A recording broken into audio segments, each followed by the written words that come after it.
Kanina umaga na pag-usapan natin ang tungkol sa paglulunsad ng Bantay TV campaign kung saan sisimulan ng i-monitor ng DepEd ang mga palabas sa telebisyon. Dumalo rin tayo sa ginanap na Founders Night sa Strauss Makati at Underwater Odyssey sa Manila Ocean Park, kung saan bahagi pa rin ito ng pagdiriwang ng ika-10 taon ng Knowledge Channel Foundation.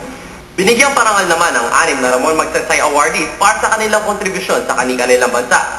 4 sa mga nabigyan ng parangal ay pa ang mga environmentalists. Magiging proud to be Pinoy naman tayo sa susunod kong kwento, kung saan ang isang Pinoy ay naimbitahan sa International Art Fair na gaganapin sa Italy. Para sa mga detalye narito, student correspondent Angelo Pelaez. Sa gaganaping 2009 Florence Biennale na isang International Art Fair, makikita ng buong mundo ang natatanging obra ng kauna-unahang Pinoy painter na naimbitahan dito. Sino siya? Ating kilalanin. Ang pamosong International Art Fair na Florence Biennale ay ginaganap sa Italy kada 2 taon.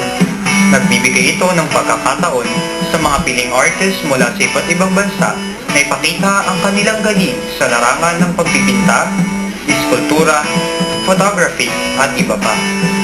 Ngayong taon, mula sa 80 bansang napili upang lumahok sa Art Fair, isang Pinoy ang naimbitahan upang ipakita ang galing sa larangan ng pagpipinta.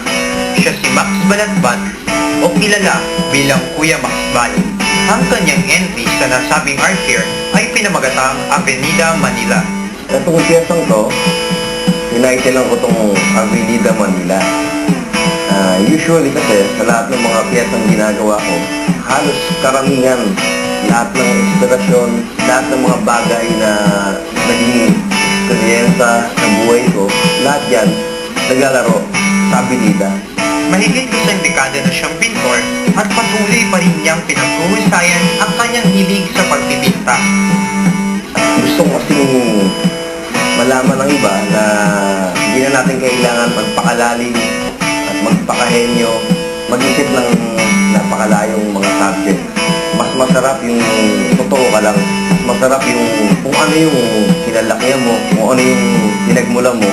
Yun yung ikaw eh. Yun yung doon ka pinakamagaling eh. Kasama ang kanyang mga kaibigan, binuo nila ang Sininggang Art Collective na binubuo ng mga alumni ng University of the East College of Fine Arts. Nung estudyante ako, fighter ako eh. Yun ang lagi kong iniisip, sabi ko, isang bagay, kung talagang gusto mo, pilitin mo. Yun ang pinakamasarap na part dun sa pakikipaglabang mo. Yung naniniwala ka sa sarili mo, naniniwala ka dun sa art mo, malaking bagay. Kailangan, respetuhin mo yung ginagawa mo.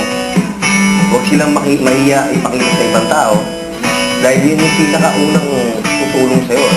Todo suporta naman ang kanyang natatanggap mula sa kanyang pamilya. Proud ako sa'yo, dude. Naniniwala ako sa kakayanan mo. Alam mo, ako #1 fan mo.